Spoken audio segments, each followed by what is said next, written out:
Pada zaman dahulu, ada sebuah istana yang indah di negeri antah berantah. Di istana yang megah ini, hiduplah ratu yang paling cantik.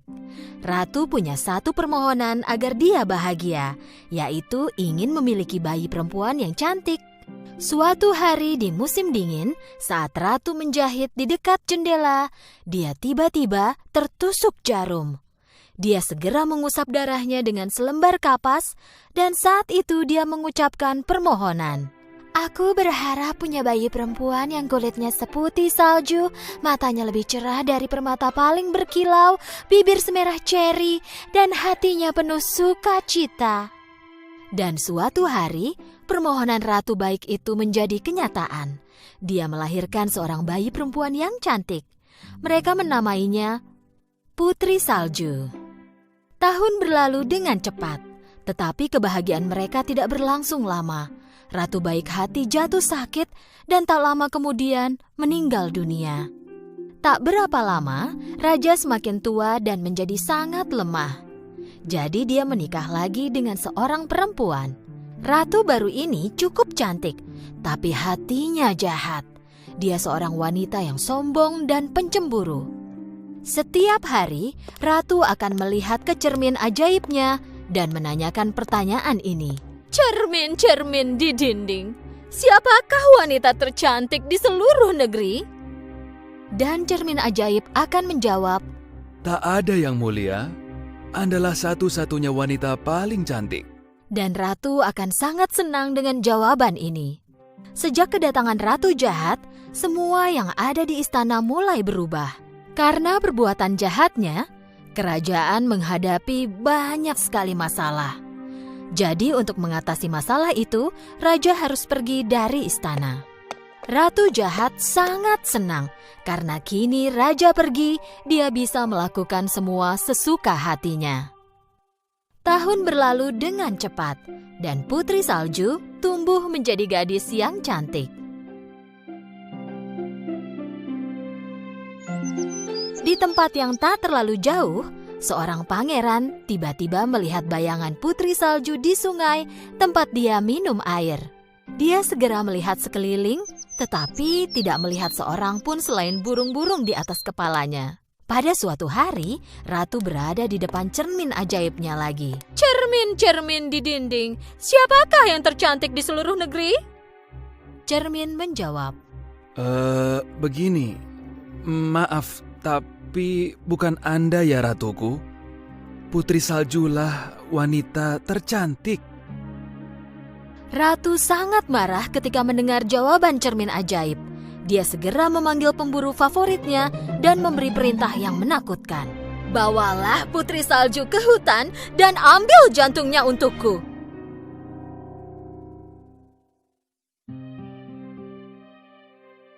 Prajurit membawa Putri Salju ke hadapan ratu. Selamat datang Putri Salju. Kupikir kau bosan di dalam istana. Pergilah cari udara segar di hutan. Jangan khawatir, pemburuku yang terpercaya akan menjagamu. Pemburu membawa Putri Salju ke dalam hutan. Dia harus melakukan apa yang diperintahkan ratu.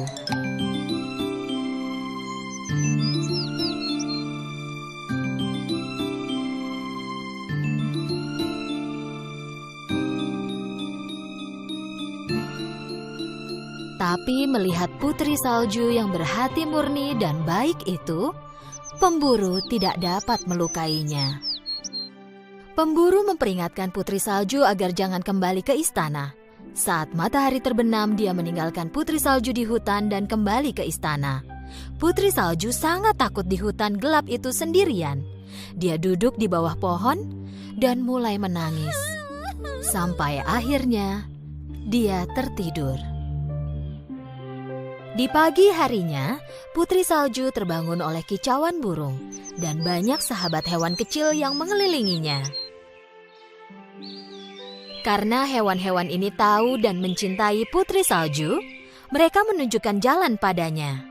Mereka membawa Putri Salju ke rumah mereka yang juga sekecil tubuh mereka. Dengan ragu, Putri Salju membuka pintu. Semua yang ada di dalam rumah itu berukuran sangat kecil dan berantakan. Putri Salju tak bisa menebak siapa pemilik rumah itu, tapi dia tak punya tempat tujuan lain. Jadi dia memutuskan untuk bersih-bersih.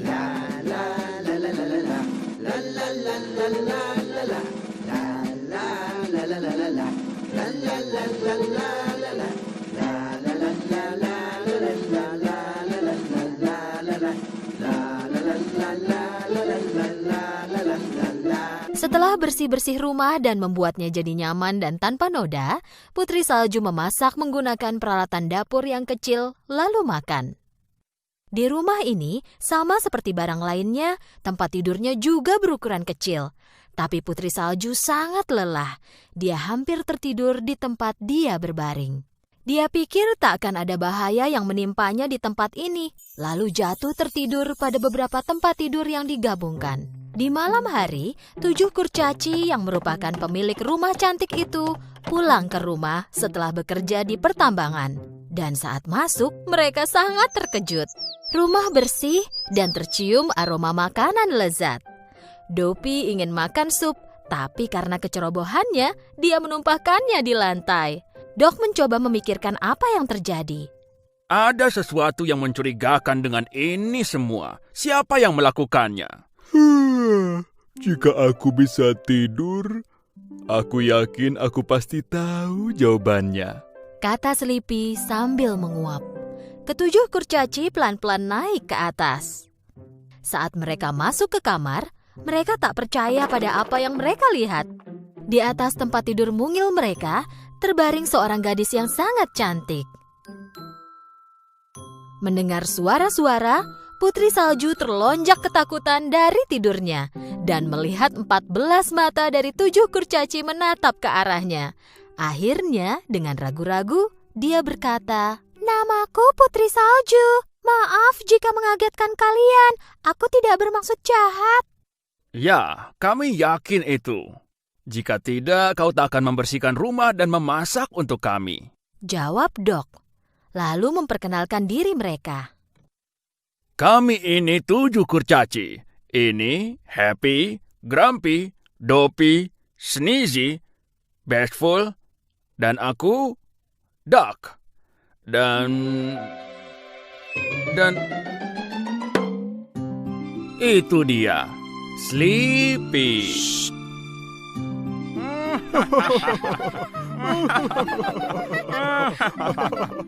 Putri Salju senang sekali karena punya 7 orang teman lagi yang menyenangkan. Ia bercerita tentang semua yang telah terjadi. Ketujuh kurcaci sangat sedih mendengar semuanya. Mereka meminta Putri Salju tinggal bersama mereka. Putri Salju setuju dan selalu membantu. Mereka mulai hidup bahagia dan damai. Tapi kebahagiaan mereka tak berlangsung lama. Suatu hari, Ratu menanyakan pertanyaan yang sama ke cermin ajaibnya. "Cermin-cermin di dinding, siapakah wanita tercantik di seluruh negeri?" Jawaban cermin masih sama. Begini, maafkan aku, tapi bukan Anda yang mulia. Putri Salju, dialah yang tercantik dari semuanya. Tapi Ratu pikir Putri Salju sudah meninggal. Ratu sadar bahwa jantung yang pemburu bawakan sebenarnya jantung rusa dan memutuskan untuk melakukannya sendiri kali ini. Pagi hari yang menyenangkan di rumah 7 kurcaci. Putri Salju mengantar kurcaci bekerja dengan ciuman di pipi mereka. Dok mengulangi peringatannya seperti biasa.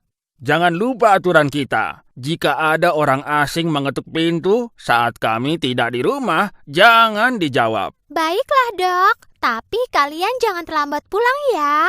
Saat Putri Salju menyiapkan makan malam, terdengar ketukan di pintu. Dia tak mengira kurcaci akan pulang jam segini. Siapa itu? Dok, apa itu kalian? Dari luar terdengar suara wanita tua. Aku tak bermaksud jahat, Nak. Tolong buka pintunya. Melalui lubang pintu, Putri Salju melihat wanita tua malang di luar yang dia pikir tak mungkin menyakitinya. Jadi dibukanyalah pintu. Oh, gadis cantik. Aku ini wanita tua yang kebetulan lewat. Jika kau berikan semangkuk sup, aku akan sangat berterima kasih.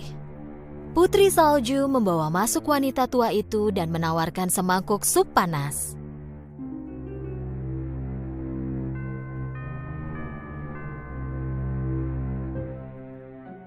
Terima kasih, sayang. Aku tak punya uang, tapi punya apel merah cerah paling lezat untukmu. Satu gigitan akan terasa seperti surga. Putri Salju menggigit apel itu karena penasaran. Dan setelah digigitnya, dia pingsan dan jatuh di lantai. Wanita tua itu tak lain adalah ratu jahat yang menyamar. Dan apel itu bukanlah apel surga, tapi apel beracun. Bahkan satu gigitan cukup untuk membuat Putri Salju tertidur, yang membuatnya tidak pernah bisa bangun lagi.